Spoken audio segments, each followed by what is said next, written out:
Hello, welcome back to Sungrand. Good to see you. My name is Jerrel. I make video games for a living. I run my own game studio.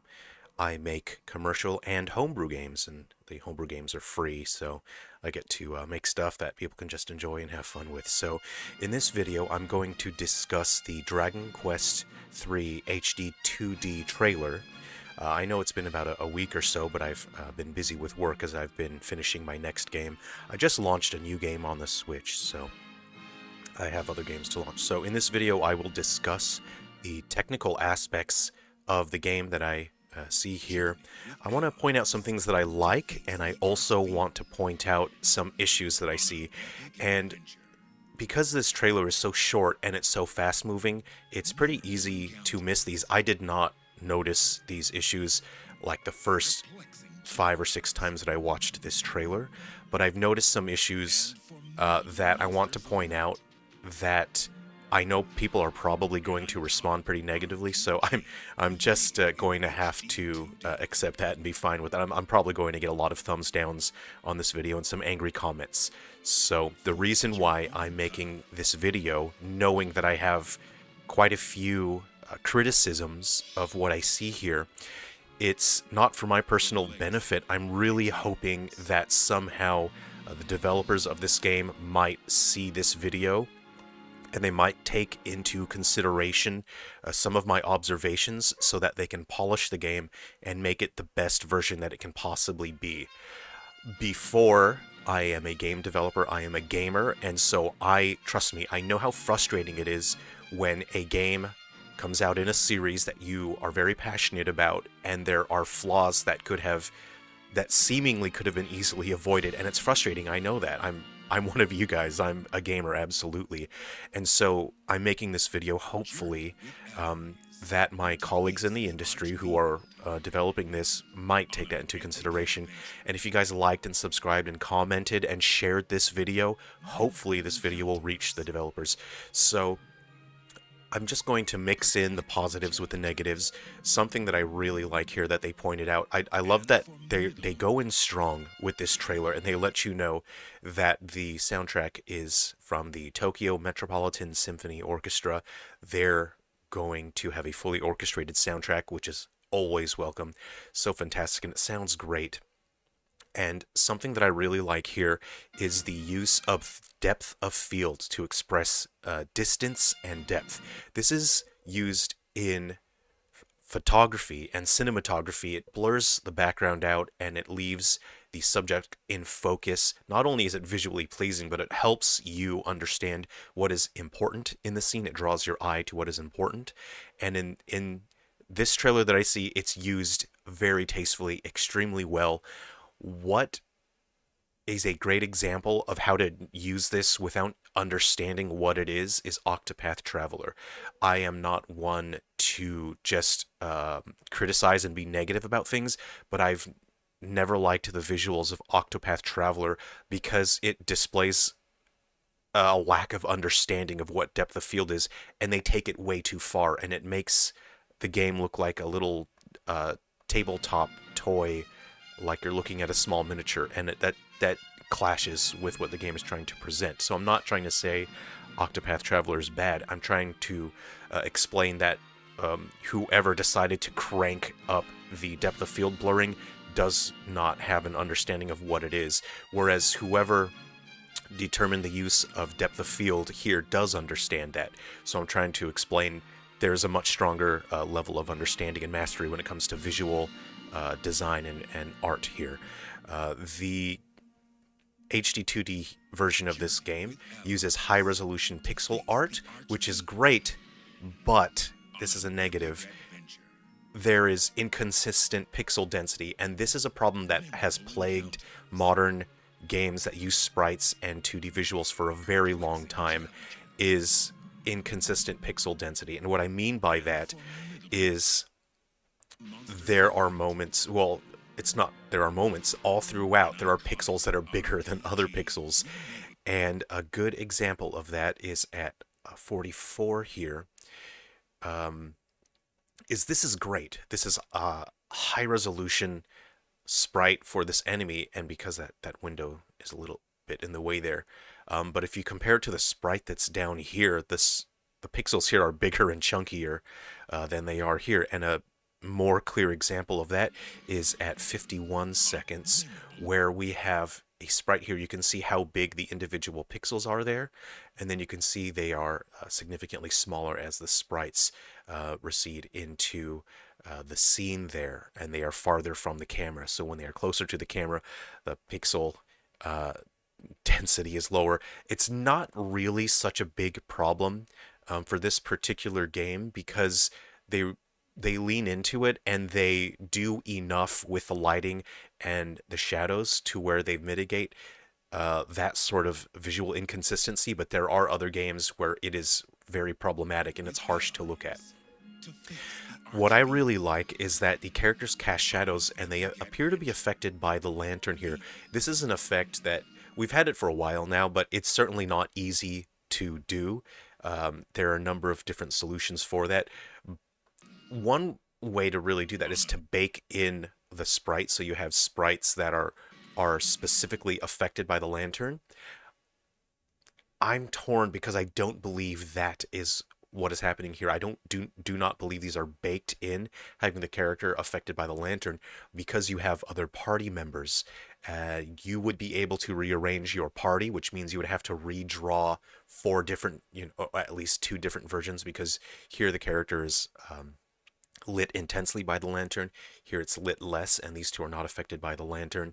You would have to make, three versions of every character. So I believe they are using some shaders to uh, express that the character is being lit by the lantern. I think it's very well done. The character does cast a shadow from the lantern, which is quite nice. It's a very pleasing effect to look at, so I do like that, but I will discuss more on the shadows later on as well. So I think it's so nice to see that in these games, and that's very welcome. It builds a sense of modern polish, and it's more expressive, and it looks so nice to the eye. Another example, I've marked it here at 115, characters casting real-time shadows. You can see as the light comes in from the side, the character is casting a shadow there. Here you can see the characters are casting long shadows, but this is another negative here. This is problematic because it's inconsistent. And when I say that is because the characters do not always cast real-time shadows. They always cast a blob shadow. And that means that they're casting two different kinds of shadows. So they have a blob shadow and a real-time shadow. Now, blob shadows have been used for a very long time. They're very cheap in terms of performance, which is why we use them. You can see there's just this circle underneath. And I believe we're also using full screen ambient occlusion to sort of make things look darker. And in this situation, it's not used very well. You see there's this dark halo around the characters, and I believe that's coming from ambient occlusion, and that sort of makes it so that when there's geometry that's near each other, it'll sort of add darkness there. If you are not extremely careful with your art and the way that you create it, it can look very flat. And so modern developers will use something called ambient occlusion, which is an automated whole thing. It does all the work by itself, and it adds darkness where there's two pieces of geometry coming together, and it just adds depth. It's an easy way out to make your scene look like it has more depth without actively doing any work, but it can be problematic because the results can be unpredictable. So back to the real-time and blob shadows. Where it's problematic is a scene like this, where there are characters casting noticeable blob shadows here. For some reason, it's not very noticeable here, and these characters are. It's strange because it kind of looks like there's a shadow over here that's coming from the characters, but it's so hard to tell what's going on over there. Maybe these characters are casting shadows here, but then they also have blob shadows beneath them, and that is problematic because it doesn't make any sense why a character is casting two disconnected shadows, and visually, once you notice it, it's harsh. It's quite harsh on the eye. It doesn't visually make any sense. So it's not a positive.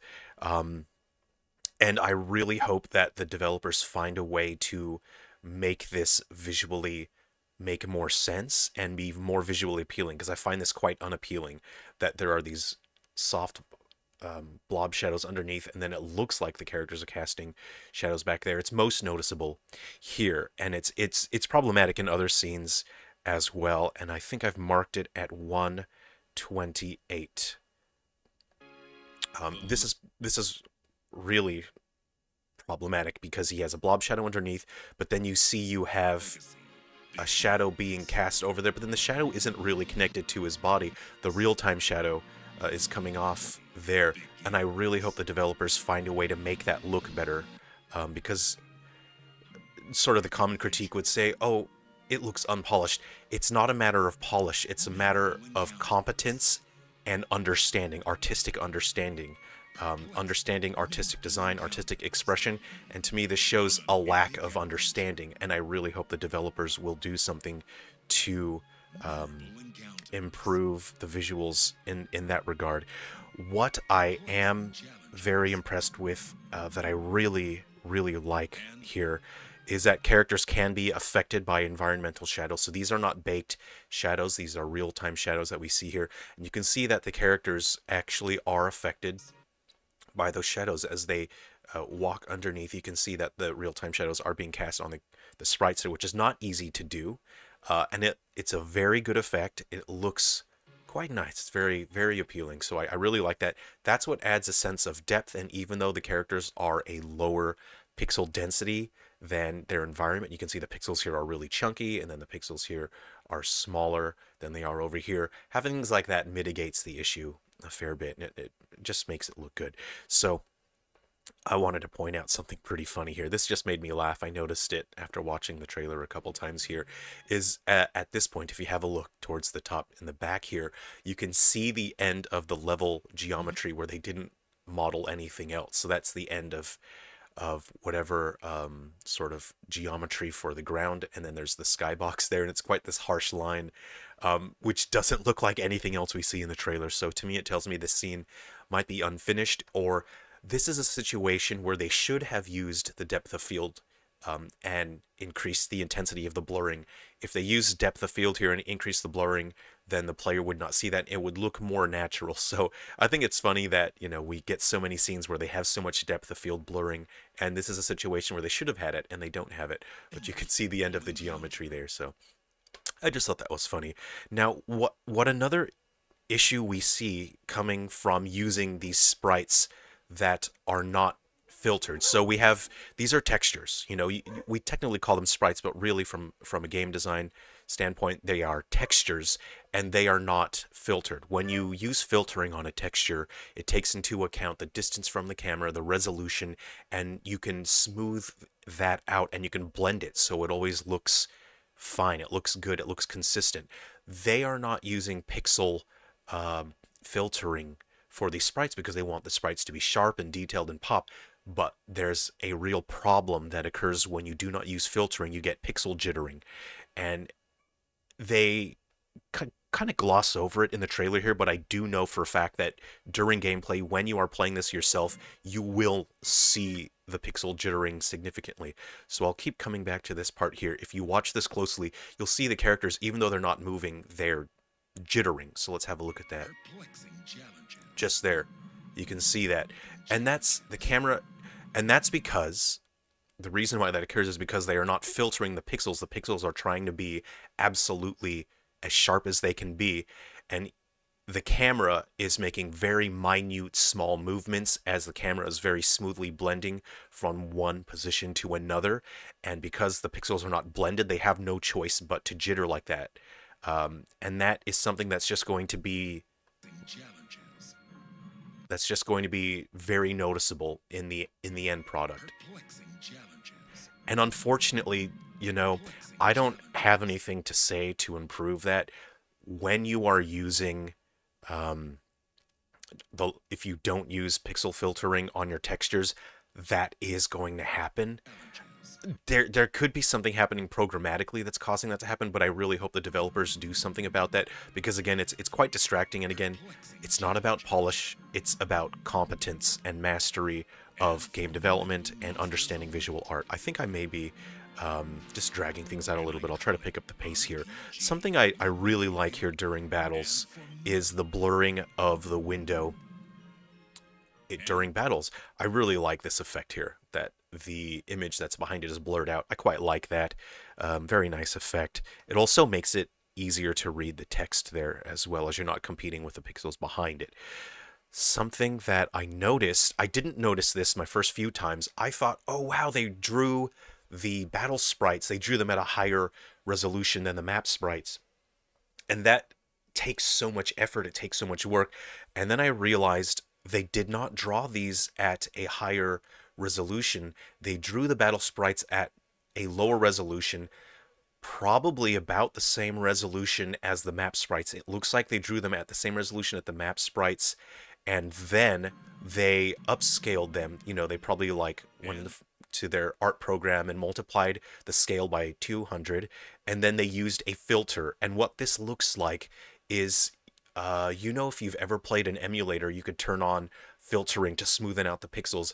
That is what this looks like to me, is that they drew that in lower resolution, and what makes it extremely clear is that is what they did is this here. As you can see, significant stair stepping on the hair, and you can see harsh dark pixels coming out the side. This is a sign that they've drawn it at low resolution, they've upscaled it and used a filter. I'm not going to say I'm disappointed, because it is extremely time consuming. If they were to draw these sprites at that size, it would mean that they would have less time to create new frames of animation. So in this situation, I would say that's totally acceptable to draw the sprites at a lower resolution, upscale them, put a filter on. You're using technology to your advantage. I would have liked if maybe they paid a little more attention to the stair stepping.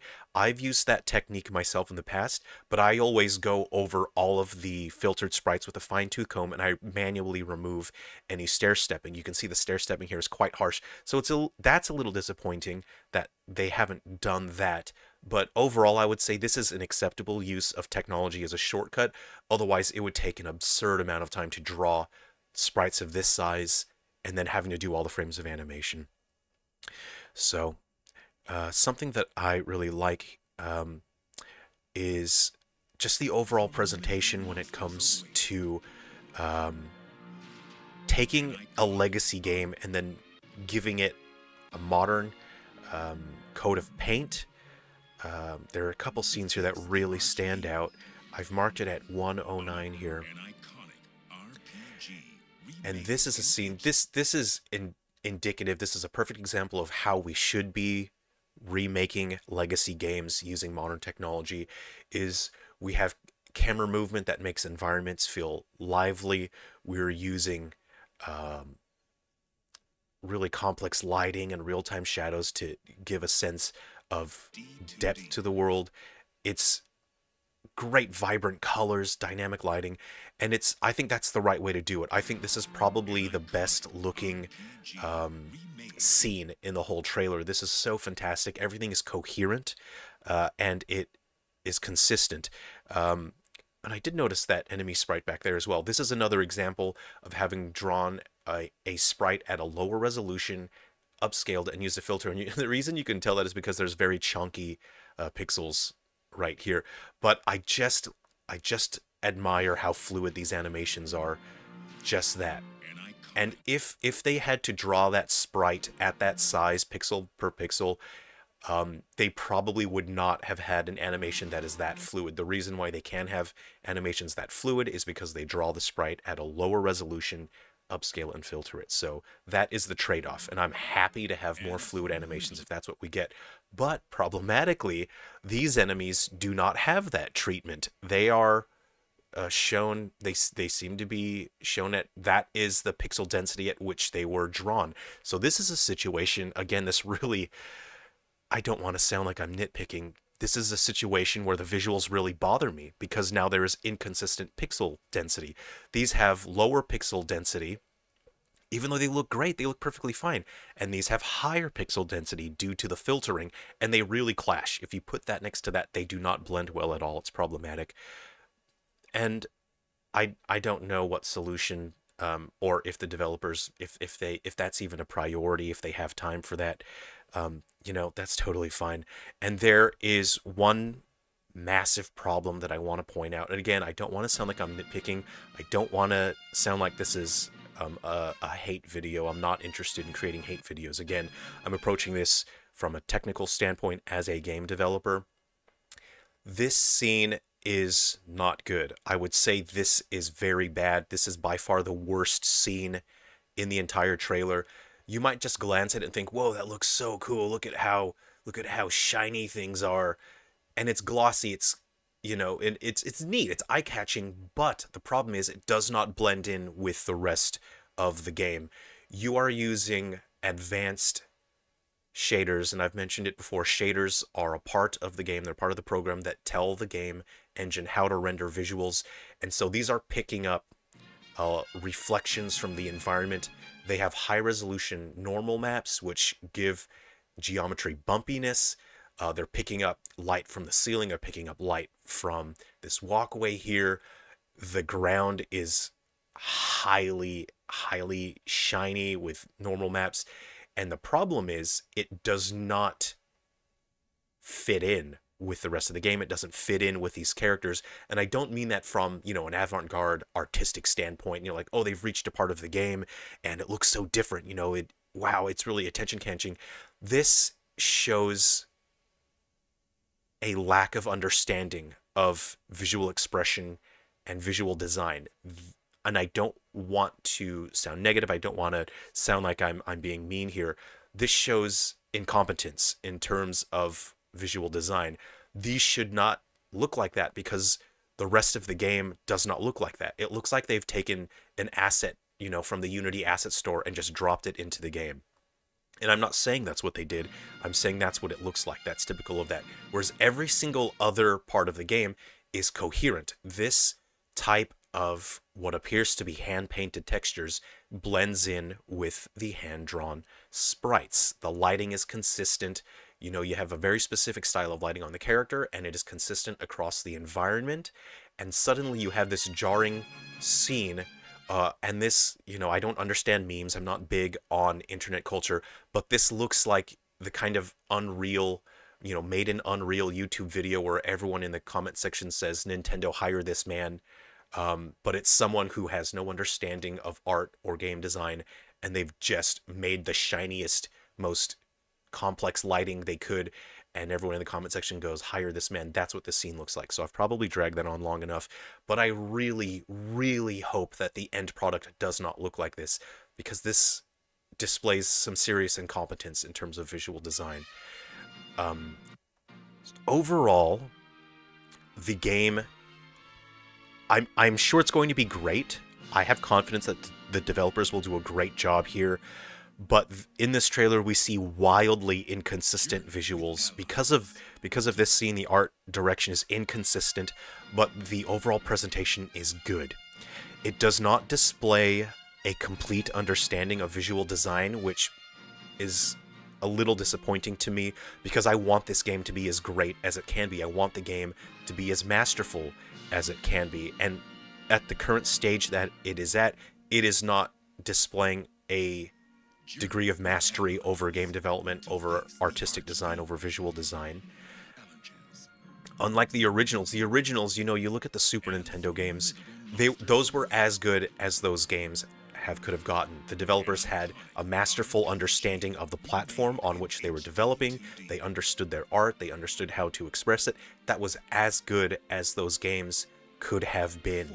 And that is why I'm offering my criticisms here, is I believe when you are remaking something like this, something like Dragon Quest, like this is, one of the grandfathers of JRPGs, you need to have masters working on this. There needs to be a level of mastery when you are creating games in this franchise. And that is why I'm being a little harsh here, and I'm probably going to get tons of people angry at me, but I really like Dragon Quest, and I'm not, this isn't a nerd rage video or anything like that. I'm just a developer, and I want to see this game be as good as it can be. It is certainly more competent than Octopath Traveler, and again, I'm not saying that Octopath Traveler is bad. I'm saying that this shows far more competence in terms of visual design. So that's all that I really wanted to say, other than one thing that really bothers me is the game is not an HD 2D remake. That, unfortunately, it's a marketing thing, and it is eye-catching, so from a marketing standpoint, it's important, but it's not truthful. It's a lie. It is a 3D remake. It's just a 3D remake. The entire game is 3D, and it's using 2D sprites, but the game itself is 3D. And it's a bummer because we're going to be influenced by this term HD 2D, and it's going to distract from what real HD 2D games are. If you look at something like Muramasa, I'm not sure I have that on hand at the moment here, but something like Muramasa, that is HD 2D, where it's 1-to-1 pixel density, it is created for the resolution at which the game plays, and it is 2D, and it's absolutely gorgeous, and it's gorgeous in a way that this is not. This still looks very nice, but real HD 2D games are going to be buried because of this misnomer. And I wouldn't say it's a misnomer. I would say it's an intentional marketing misdirect. It is a lie that it's HD 2D because it's not. This is a 3D game.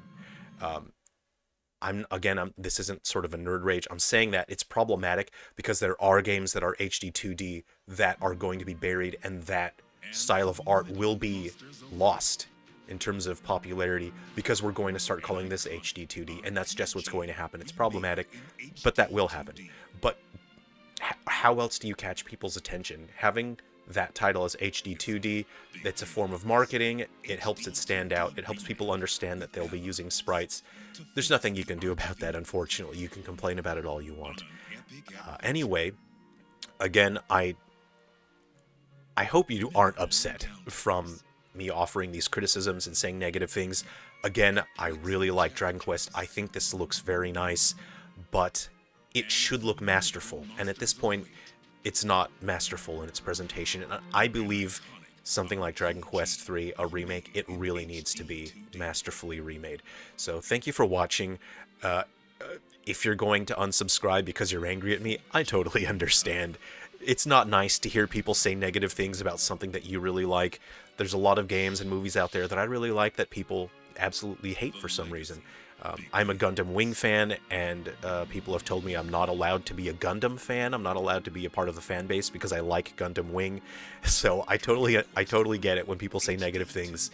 I am not approaching this topic from negativity, but I'm really hoping that whatever I say can be helpful. Anyway, thank you very much for watching. This was probably been a very long video. It's way longer than I thought. Take care, everyone. Thanks for watching.